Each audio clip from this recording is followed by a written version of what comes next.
മഹാരാഷ്ട്രയിലെ ഔറംഗാബാദിൽ നിന്നും 30 കിലോമീറ്റർ ദൂരെയായി സ്ഥിതി ചെയ്യുന്ന ഒരു ചരിത്ര സ്മാരകമാണ് എല്ലോറ ഗുഹകൾ.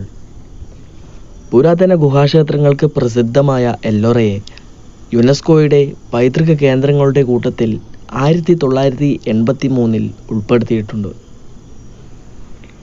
ഇന്ത്യൻ ഗുഹാശില്പകലയുടെ ഉത്തമ ഉദാഹരണമായി എല്ലോറ കണക്കാക്കപ്പെടുന്നുണ്ട്.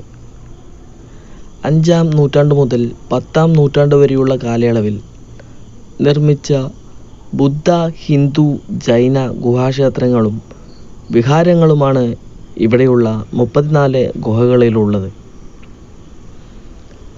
ചരണാദ്രി കുന്നുകളുടെ ചെങ്കുത്തായ ഭാഗം തുരന്നാണ് ഇവ നിർമ്മിച്ചിരിക്കുന്നത്. 34 ഗുഹകളിൽ 1 മുതൽ 12 വരെയുള്ളവ ബുദ്ധമത ക്ഷേത്രങ്ങളും അടുത്ത 17 എണ്ണം, അതായത് 13 മുതൽ 29 വരെ ഹിന്ദു ക്ഷേത്രങ്ങളും തുടർന്നുള്ള 5 എണ്ണം ജൈനരുടേതുമാണ്. എല്ലോറയിലെ എടുത്തു പറയത്തക്കതായ ഒരു ക്ഷേത്രമാണ് 16ാമത് ഗുഹയിലുള്ള കൈലാസനാഥ ക്ഷേത്രം. 8-ാം നൂറ്റാണ്ടിലാണ് ഇത് പണി തീർത്തിരിക്കുന്നത്.